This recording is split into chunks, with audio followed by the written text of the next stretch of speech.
एक चमकदार धूप भरी सुबह थी। घर के पिछले बागीचे में दो दोस्त आयान और हीना खेलने आए। दोनों के हाथ में रंग बिरंगे बलून थे।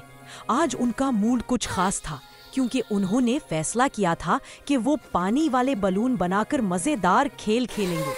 आयान ने हंसकर कहा, देखो हीना, पहला बलून मैं पानी से भर के दिखाता हूँ।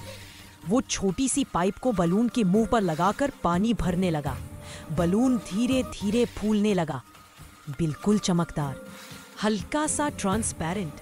हीना ने ताली बजाई, वाह, ये तो बिल्कुल ग्लास का लग रहा है।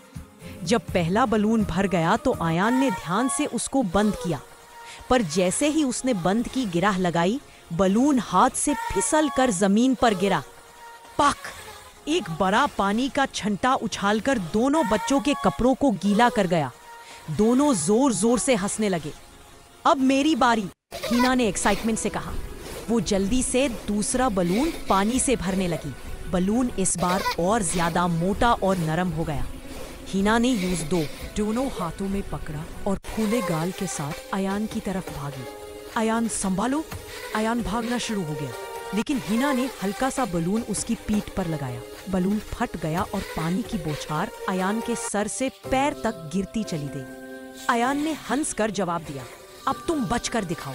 अब दोनों बच्चे बगीचे में इधर से उधर भागने लगे। कभी हीना आयान पर बलून फेंकती, कभी आयान हीना की तरफ। कभी बलून हवा में फट जाता, कभी जमीन को लगता। कभी दोनों एक ही टाइम पर बलून फेंकते और पानी का डबल स्प्लैश होता।